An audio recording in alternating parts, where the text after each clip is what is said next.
Hey, Bam here, and with the part 3 of how I made over 2000 divines in a week.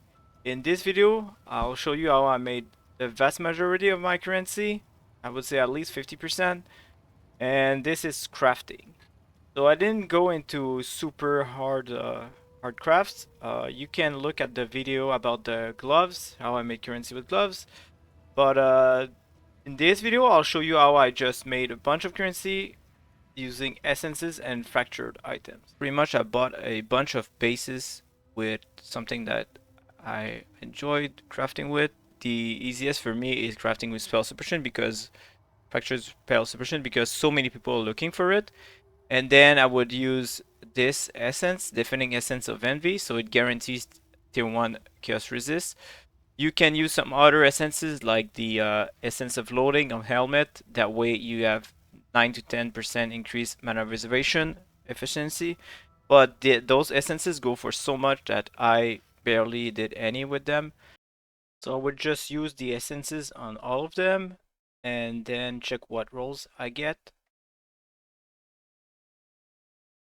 Like here, for example, we have super nice suffixes. So if you look at it right now, it's already 3 divines. Alright, now the next set I would do is either use the Eldritch currency or just go to your benchcraft and craft suffixes cannot be changed and then reroll prefixes with a Veiled Chaos Orb. But since we're only here for profit and we're not trying to get the best item possible, what I did is just yeah, whenever I could, I would reroll the prefixes for so here for with the Eldritch Chaos, it needs to be Searing Exarch dominant. So if you just use this and add a Searing Exarch, we'll actually reroll the prefixes. This is what we'll do, and then we hit the 30% movement speed, and then we craft life on it. Try to get something decent here. And then yeah, if you look at the price of some boots similar to this, like they're 4, 5 divines, 7 divines, right? And they're pretty easy to craft. We got lucky on the 30%, but as I always say, sometimes you get lucky if you do it enough. And then here we have pretty bad movement speed, but still, since we have a hybrid life and evasion, I would just craft life on it.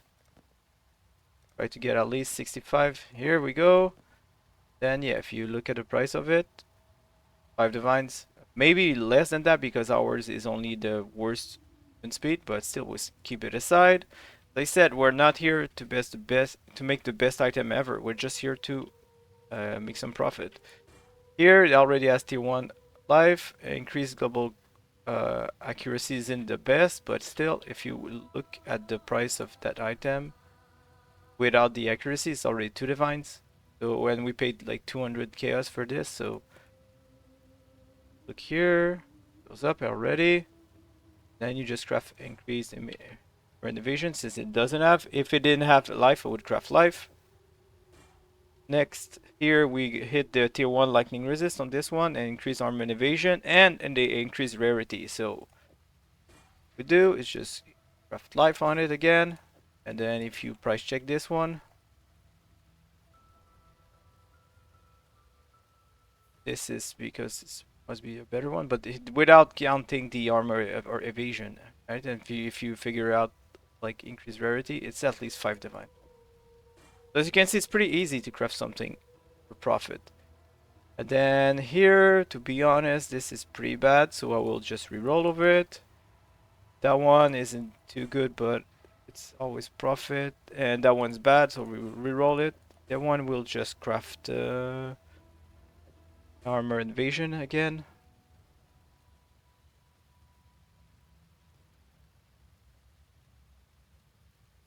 That one. That's pretty low. Right. And if you price check it, without the intelligence, we're already in the profit, right?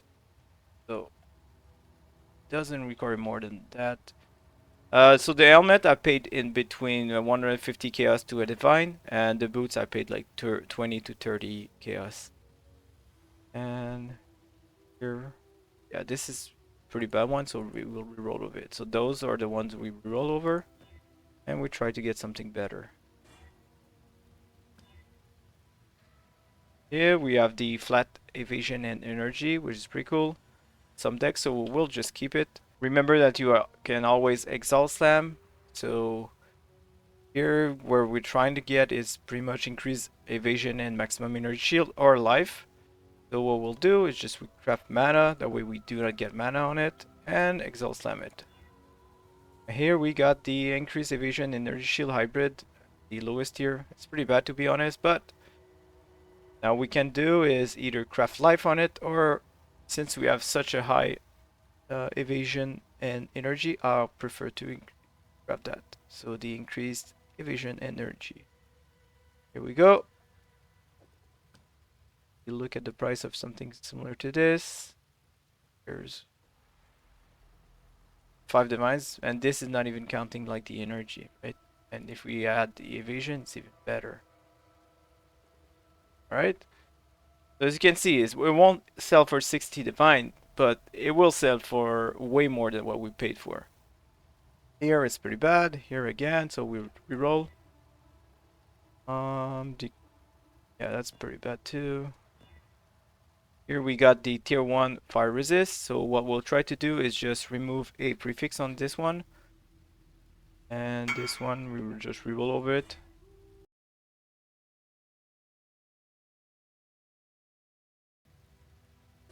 Nothing.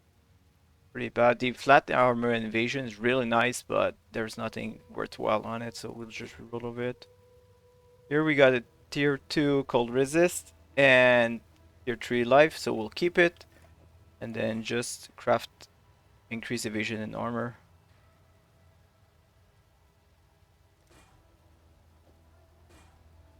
So now for the boots, as I said, we're trying to remove one of the prefixes to be able to craft movement speed. We look at it, I don't even know if it's worth it to be honest, but yeah.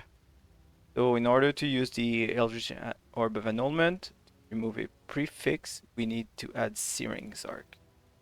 We add Searing Arc, and then try to, yeah, we did it.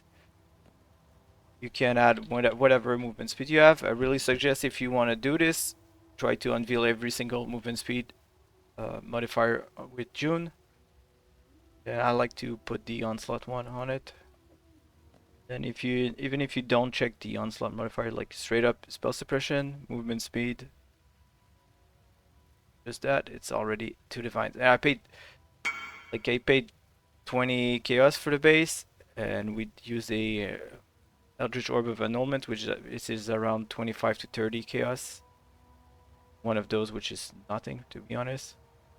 And yeah, as you can see, it will sell for around 2 divines. Well, right now there's one on the trade for 2 divines, so it should sell.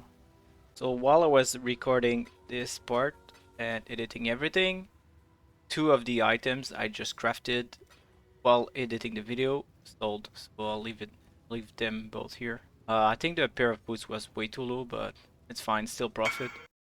Here we have some more sales. I will not go over every single craft, but since everyone has more currency this league, well, every craft sells for more. So you can either be playing Magic Find to win the rat race, or you can do something different like crafting and actually get that sweet currency from the Magic Finders. As you can see, I sold a bunch of gloves. Those are just gloves I sold today. I didn't record what I sold last week, but I did sell a pair for 150 divines, so just make sure you keep an eye out for those spaces. And if you want to know how to craft them, check out the video I did last week. I'll put a link in the description. The reason why this strategy works so well is that it combines a couple of things all together. All those pieces alone aren't super good, but what I suggest you do is whenever you start a Path of Exile session, you start crafting first and then list the items into your tabs and then go to the boss rushing. And here is a prime example of it working perfectly. I just ran a random map and I got message for the item I crafted 1 hour ago. That cost me like 40 chaos to craft. So yeah, this is why it's working. And as I said, since there's so much currency in the market, people will pay a lot for super basic crafts. I put a lot of work into those videos, and again, I didn't go over every single craft I did. I'm just trying to show you how easy it can be to craft and how you can profit from it. And again, try to craft first and then engage with whatever mechanic. And if you do that, you actually increase your profit by a lot. If this helped you, consider subscribing to the channel. And as always, take care, guys.